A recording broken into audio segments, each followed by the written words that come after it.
Et c'est la dernière semaine avant le premier tour. Bonjour Fabien Roussel. Bonjour Madame Martichoux. Merci d'être avec nous, candidat, député d'abord du Nord, candidat à la présidentielle pour le Parti communiste français. Vous êtes, on peut le dire, la surprise de cette présidentielle. Il y a toujours une révélation. C'est vous, avec votre style, vous contribuez à dépoussiérer le vieux Parti communiste français, candidat des jours heureux. C'est une formule empruntée au Conseil national de la résistance. Il me semble qu'au cantonal de 2004, vous aviez eu un autre slogan, je peux me tromper, mais c'était « Je suis communiste et je t'emmerde ».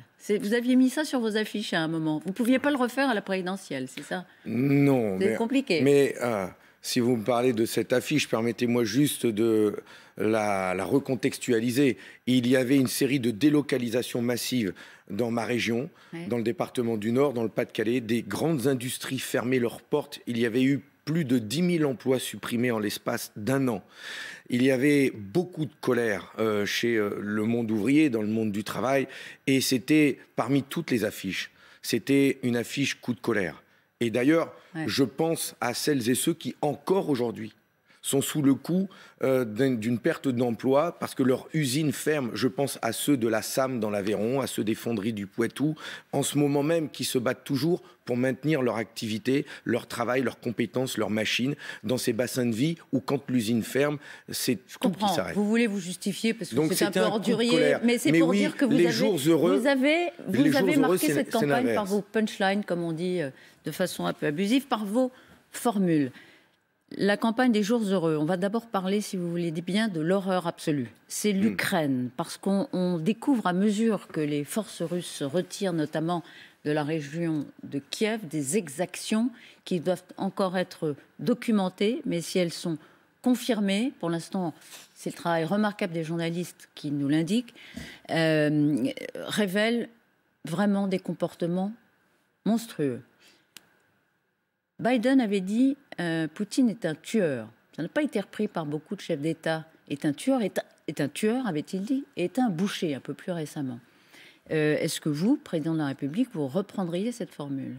Mais aujourd'hui, face à ces horreurs, cette barbarie, ces exécutions sommaires, ces actes de torture que j'ai découverts comme beaucoup de Français hier, des actes de torture, des balles dans la nuque, tirées dans la nuque, et qui rappellent le pire que même la France a vécu. Comment ne pas employer de tels mots, effectivement, de dictateur, de boucher, on peut employer tous les mots, d'ailleurs, concernant les auteurs, concernant le président russe, à la tête des armées et à la tête de ceux qui auraient commis ces crimes. Le plus important, c'est que ces faits soient réellement établis par la Cour pénale internationale. C'est le plus important car donner une réelle qualification, trouver les auteurs et les condamner par la Cour pénale internationale jusqu'à la chaîne de commandement, c'est derrière pouvoir prendre des sanctions contre ceux qui sont à l'origine de ces horreurs et de fait, s'ils se déplacent dans un autre pays, signataire de ce traité de Rome et de cette Cour pénale internationale, ils peuvent être arrêtés. Ça veut dire que c'est très important, essentiel que la Cour pénale internationale puisse enquêter, juger et condamner. Mais je vais vous dire autre chose. Serait-ce par contumace, pardon? Parce que ça va être assez compliqué d'arrêter Poutine. Mais symboliquement, c'est très important. Mais vous savez, condamner, juger, condamner, y compris jusqu'à Poutine. Il y a des crimes de guerre, on parle de crimes de guerre quand il y a des civils assassinés de la sorte. Mais quand, si jamais il était fait état que c'était intentionné, multiplié, on pourrait aussi qualifier ces crimes de crimes contre l'humanité. C'est d'une extrême gravité dans ce siècle qui s'ouvre.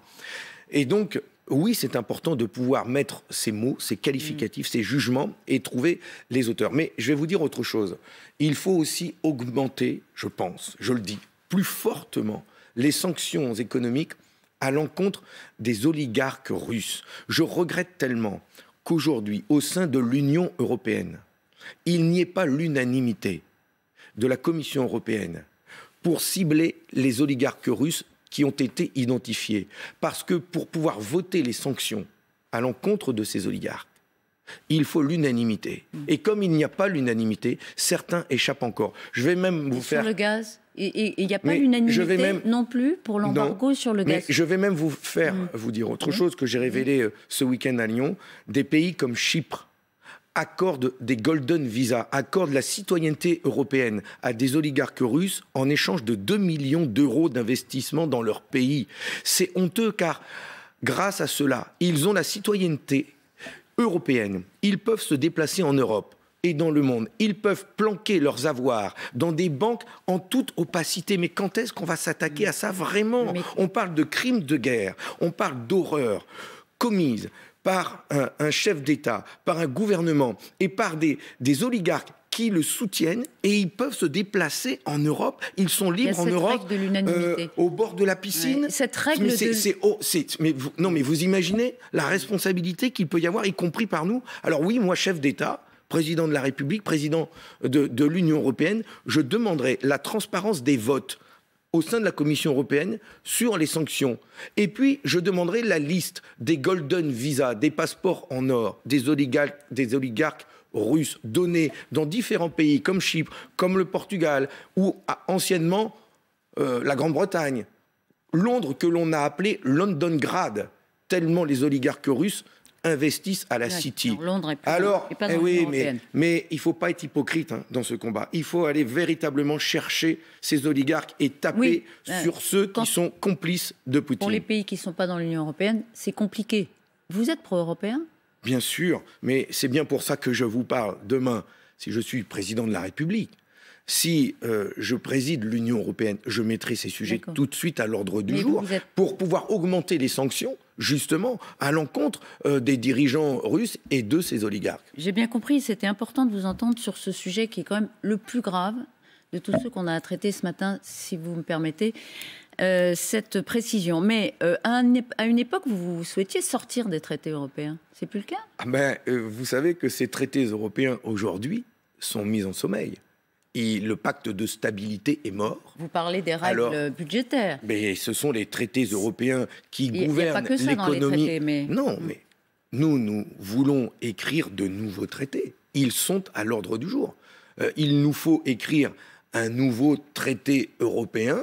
Aujourd'hui, redéfinissons l'ensemble des pays de l'Union européenne. Le pacte de stabilité est mort. Vive le nouveau pacte de stabilité qui va enfin permettre à ce que la Banque centrale européenne, qui fait tourner la planche à billets, prête de l'argent aux États et plus aux banques, et qu'elle prête de l'argent aux États directement pour pouvoir financer nos services publics. Elle a déjà mis en commun sa dette, c'est énorme. Mais c'est énorme, mais c'est bien la preuve que ce qui était soi-disant impossible par les traités a été dépassé. Continuons ce dépassement, répondons aux besoins de chaque peuple et de chaque pays. Arrêtons de nous mettre en concurrence. Mettons fin aux paradis fiscaux qu'il y a dans l'Union européenne. Arrêtons des pays comme le Luxembourg qui accueillent des dizaines de milliers de sociétés offshore dans lesquelles nos richesses... Des pays qui sont dans l'Europe. Mais Madame Martichoux, on ne peut pas dire l'Europe, pour citer quelqu'un, mais de l'autre côté, laisser des pays comme l'Union européenne mettre des coups de poignard dans le dos de nos budgets dans la République, parce que notre argent va là-bas. C'est l'argent de nos richesses. Rester ou quitter l'OTAN ? C'est pas l'ordre du jour de quitter l'OTAN aujourd'hui. Nous sommes en pleine guerre, mobilisés, et pour soutenir l'Ukraine, et pour faire reculer Poutine, faire respecter la souveraineté de l'Ukraine. Le sujet, c'est l'union des nations, l'union pour sanctionner les oligarques, qu'on n'a même pas. Le sujet, c'est ça. Concernant la sortie de l'OTAN, puisque nous avons mis ça dans notre programme. Cette question des nouveaux traités qui devront régir la sécurité collective de l'Europe. Tout le monde en parle aujourd'hui, y compris Jean-Yves Le Drian parle de cette conférence de 90, de ce traité de Paris, signé par les 50 pays du continent européen, mettant en place des règles communes pour régler les différents conflits. Oui, c'est cela qu'il faut mettre à l'ordre du jour. Vous dites une conférence... La défense à l'échelle européenne renforcée pour pouvoir quitter l'OTAN. C'est ça ce que vous êtes en train de dire ? Non, ce que je dis, c'est que quand nous aurons trouvé la paix et je le souhaite le plus tôt possible, quand il y aura un accord de cessez-le-feu, quand nous aurons trouvé la paix, il sera important de mettre à l'ordre du jour une conférence pan-européenne, c'est-à-dire rassemblant les 50 pays d'Europe et nous permettant de mettre en place un accord de sécurité collective. Nous avons su le faire dans les années 90 et beaucoup aujourd'hui cite de nouveau ce traité, parce que ce que nous avons su faire quand c'était la guerre froide à l'époque, eh bien, nous devons avoir la même ambition demain quand la paix sera de nouveau quitter en le Europe. Commandement intégré de l'OTAN. Je vous pose une question simple et vous me répondez. Est-ce que vous êtes pour ou quitter l'OTAN? Ce n'est pas à l'ordre du jour aujourd'hui. Mais demain... Et ces questions-là seront à l'ordre du jour quand nous parlerons des nouveaux traités que nous devons écrire ensemble. D'accord. Donc, pour l'instant, on y reste, mais on essaye d'en sortir en ayant des alliances différentes. C'est ça qu'il faut comprendre. Vous voyez bien que ce soit l'OTAN ou que ce soit l'ONU, je cite Nicolas Sarkozy quand je dis ça, il a dit lui-même que ces organisations internationales n'ont pas empêché la guerre. Elles n'ont pas pu empêcher la guerre. Donc, vous voyez bien qu'il va falloir se remettre autour de la table pour mettre en place de nouveaux traités empêchant cette folie guerrière. Donc, permettez-moi, il n'est pas parti communiste, Sarkozy, ça se saurait, d'accord? Non, c'est une référence étonnante, mais parce que quand je vous dis que nous sommes nombreux aujourd'hui à dire qu'il va falloir dépasser les organisations, les traités internationaux qui existent, c'est parce que nous avons bien vu leur inefficacité et que donc il va falloir mettre en place de nouvelles règles entre nous pour pouvoir garantir vraiment la sécurité collective et non pas seulement répondre en cas de guerre. Dimanche prochain, premier tour de la présidentielle, il y a un risque important, c'est que l'abstention soit, comme on dit, le premier parti de France. Qu'est-ce que vous dites à ceux qui n'ont pas l'intention de se déplacer? D'abord, j'ai entendu, comme vous, qu'il y avait aujourd'hui 37%, j'ai entendu ce matin, 37% d'indécis. Il y a les indécis et puis il y a les abstentionnistes potentiels qui sont 28% selon l'IFOP. D'indécis, beaucoup d'abstentionnistes, et 37%, ça fait un peu plus de 15 millions de Françaises et de Français qui ne savent pas pour qui voter. Mais c'est à eux que je souhaite vraiment m'adresser dans ces 8 derniers jours, parce que je souhaite qu'ils puissent voter pour leurs idées, pour eux, pour leurs convictions, pour celui en qui ils ont le plus confiance, dans qui ils se retrouvent le plus, parce que c'est peut-être ça et certainement ça qui fera la différence. Oui, ça peut encore bouger ces 8 derniers jours. Oui, on peut encore, je le vois bien, y compris à gauche, on arrive encore à progresser. Et donc, nous pouvons convaincre des personnes qui ont pu voter à droite, qui ont pu voter à gauche, qui ont pu voter à l'extrême droite. Je m'adresse à eux. Ne vous trompez pas de colère. Défendre votre emploi, défendre votre salaire, vos retraites, une vie digne, c'est tellement possible. Je leur dis que le 10 avril, leur bulletin de vote, il vaut autant que celui de la première fortune de France. Il va peser lourd. Il va peser lourd pour que ça change. Et à ceux qui sont tentés par l'extrême droite, je leur dis que ces 2 dernières Marine présidentielles... Le Pen ne fait plus peur. Quels sont les arguments pour aujourd'hui justement, je leur dis contrer Marine Le Pen, ces 2 dernières présidentielles, les Français, une part d'entre eux en tout cas, ont mis l'extrême droite au plus haut niveau. Qu'est-ce que ça a changé dans leur vie? Mais qu'est-ce que ça a changé concrètement dans leur vie? Que dalle, rien. En revanche, je leur demande de chercher dans l'histoire quand le Parti communiste français était fort dans ce pays, plus influent en tout cas. Non seulement ça faisait gagner la gauche, mais ça faisait des conquêtes sociales. Alors, ça nous permettait de gagner, de progresser. Jean-Luc Mélenchon dit strictement le contraire. Il dit les 3-4%, 5% peut-être de Fabien Roussel, ils vont faire perdre la gauche puisque je suis le vote utile. Mais d'abord, il ne vous aura pas échappé que Jean-Luc Mélenchon et moi-même, nous avons des idées différentes. Nous ne nous affrontons pas, mais nous sommes avec un programme différent. Et j'ai bien voulu, moi, montrer l'originalité de ma campagne avec la France des jours heureux, que ce soit sur les questions... Je suis le vote utile. Le pouvoir d'achat, la défense... Est-ce que vous êtes le vote inutile? Il n'y a pas de citoyens inutiles, Madame Martichoux. Non, je veux pas. Il n'y a pas d'électeurs inutiles. Et c'est ça qui fait peur. Ça fait des années qu'on dit aux Français de voter utile, comme s'il y avait une camisole de force sur leur vote. Et qu'est-ce que ça a changé pour eux? Rien. Alors...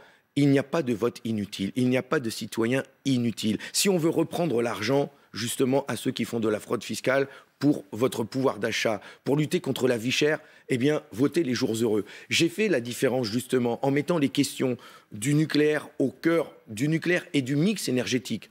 Nucléaire et renouvelable. C'est ce qui vous différencie d'une partie de la gauche. Dans un service public, pour pouvoir jouer sur le pouvoir d'achat, mais aussi baisser la facture et des Français, mais des entreprises, pour relocaliser l'industrie. À Lyon, alors dites-nous. À Lyon, j'ai été saisi par une dame qui est venue me voir après mon meeting, qui m'a apporté sa feuille de retraite. Eh bien, c'est celle-là, vous l'avez prise? Quand on additionne ces deux pensions qu'elle perçoit, ça fait 590 € net. Ça, ce sont les feuilles de retraite qu'on vous a apportées à Lyon. Oui, mais je ne vais pas montrer son nom. Mais on voit le logo. Ça fait combien? 590 € net par mois. Elles sont, beaucoup de femmes, des millions, à survivre avec 590 €, 600, 700 € net par mois. Enfin, Madame Martichoux, décemment, est-ce que vous pouvez imaginer, vous, tenir votre budget avec une pension inférieure à 1 000 €, avec des factures qui augmentent, avec le gaz, l'électricité, l'essence? Bien souvent, elles n'ont pas de voiture, elles n'en ont même pas les moyens. Et on va continuer de leur dire, baisser le chauffage, mais ils le baissent déjà, ils n'ont pas les moyens de le payer. On va leur dire, n'utilisez pas votre voiture, mangez plus de viande, mais ils n'ont même pas les moyens d'aller au resto, rien. Il faut arrêter d'être hors sol. Moi, je veux être le candidat, justement, qui défend les catégories populaires, qui veut rendre leur dignité à ceux qui ont travaillé toute leur vie et à ceux qui travaillent aujourd'hui. Je veux défendre la France de la fiche de paye. Et l'argent que l'on ne prend pas aux fraudeurs fiscaux, c'est l'argent qu'on leur prend à eux. C'est pour ça que je veux m'engager. Emmanuel Macron promet de porter le minimum vieillesse à 1 100 €. Il serait déjà autour de 900 €. Il y a un souci. Mais oui, il y a un souci, parce que le programme du candidat Macron, c'est de promettre de porter les retraites à 1 100 €, mais de dire à tous les Français, mais vous allez travailler et plus longtemps. C'est la double peine. Travailler plus longtemps.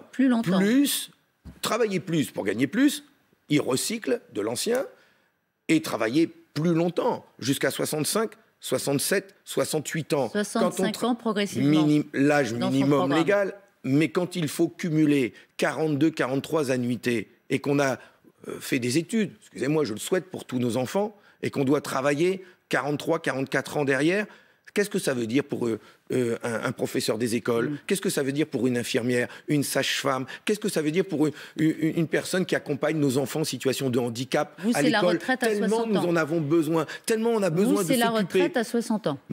Moi, c'est le progrès social. C'est faire en sorte que les richesses que nous produisons soient mises au service de tous, du bonheur partagé. Oui, la retraite à 60 ans, c'est faire en sorte que, après une vie au travail, on ait encore une vie de bonheur. De bonheur, parce qu'après 60 ans, c'est pas l'EHPAD, l'avenir. Un mot sur le financement. On a beaucoup parlé des EHPAD parce qu'il y a eu ce scandale. Mais après 60 ans, on a une vie de plaisir, de bonheur, de richesse, à accomplir encore. Et on veut pouvoir le faire sans être cassé par le travail. Vous savez quelle est l'espérance de vie en bonne santé d'un ouvrier? C'est 59 ans. 59 ans. L'espérance de vie en bonne santé d'un ouvrier, c'est 59 ans. Permettez-leur de pouvoir vivre dignement et en bonne santé. C'est oui, je vous laisse le chiffre, mais c'est vrai qu'il est discuté parce qu'en fonction du fait qu'on est une femme ou un homme, c'est pas tout à fait le même âge. Mais avançons, juste le financement quand même, parce que vous dites retraite à 60 ans, justement, rapidement. J'ai montré que si la fraude et l'évasion fiscale nous coûtent 100 milliards d'euros par an, la retraite à 60 ans nous coûte 27 milliards d'euros par an.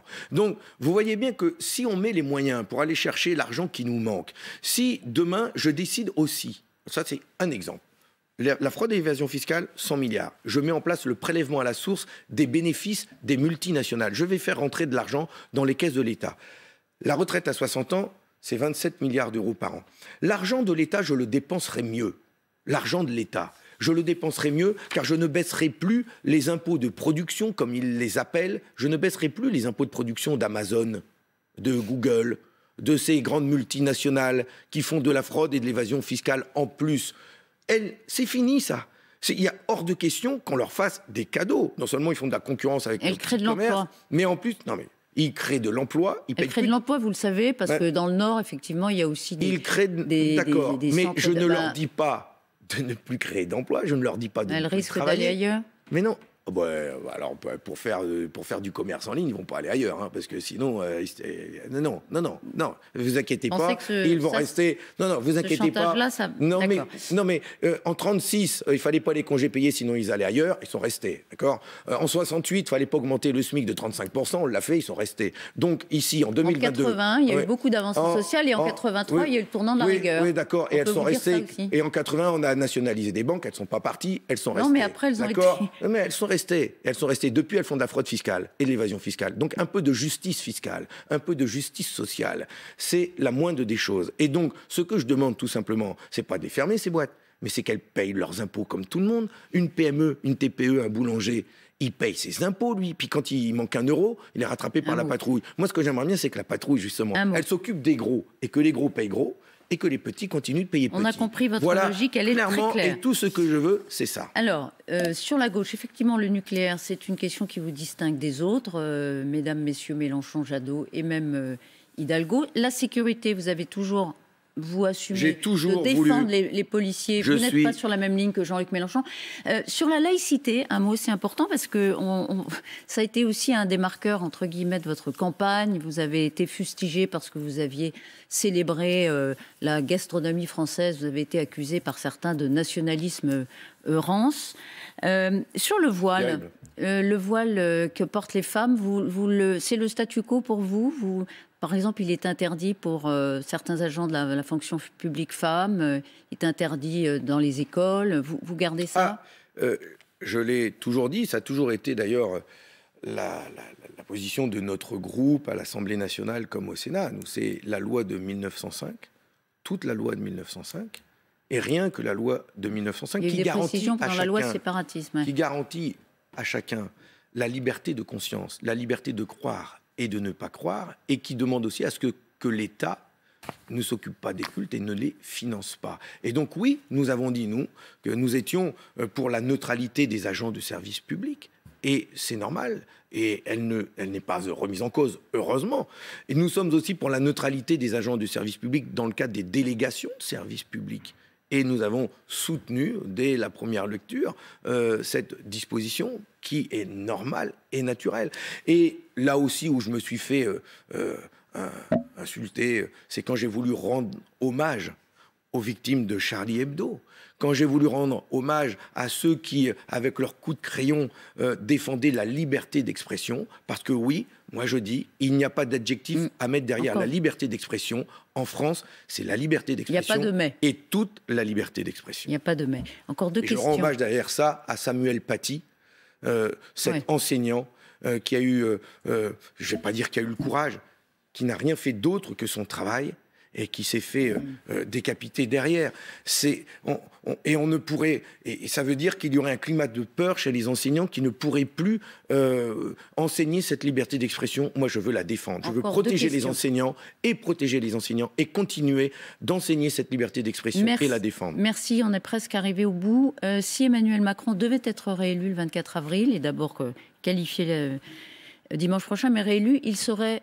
mal réélu, il y a un enjeu de légitimité ou pas? Que vous allez vite en besogne, Madame Artichoux, mais vous vous rendez compte que là, vous faites même pas le second tour, vous faites déjà le 25 au matin. C'est une question que certains ont mis sur la table. Nous sommes... Donc, à commencer par le président du Sénat. Vous voulez pas répondre? Non, laissez les Français choisir. Et ils n'aiment surtout pas les Français qu'on leur dise ce qu'ils doivent faire et comment ils doivent réagir au lendemain des élections. Nous allons gagner, c'est immanquable, avez-vous dit à vos supporters. C'est l'histoire.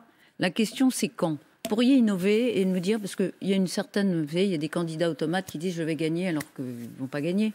Bon, ce ne sera pas pour cette fois, enfin, bien Roussel, mais l'important, c'est de vous donner le plus de force possible. Le plus de force possible. Le vote du premier tour, c'est ça. C'est donner de la force à celui ou celle qui a défendu des idées qui sont les vôtres, qui sont les plus proches des vôtres. J'ai été le seul à gauche, à prendre avec passion ce projet des Bourges. Oui, le seul à gauche, à parler avec passion, avec conviction de cette question d'énergie et mix renouvelable et nucléaire. Le seul à avoir défendu le droit à la sécurité pour toutes et pour tous. Le seul à dire que nous avons le droit à une alimentation à une alimentation saine. Et oui, il va falloir investir dans la production française de fruits, de légumes et de viande pour pouvoir nourrir tout le monde et ne plus dépendre de l'extérieur et des importations. 5 jours. Tout cela, c'est notre programme des jours heureux. Convaincre. Merci Fabien Roussel d'avoir été ce matin notre invité sur le plateau de LCI. Bonne journée.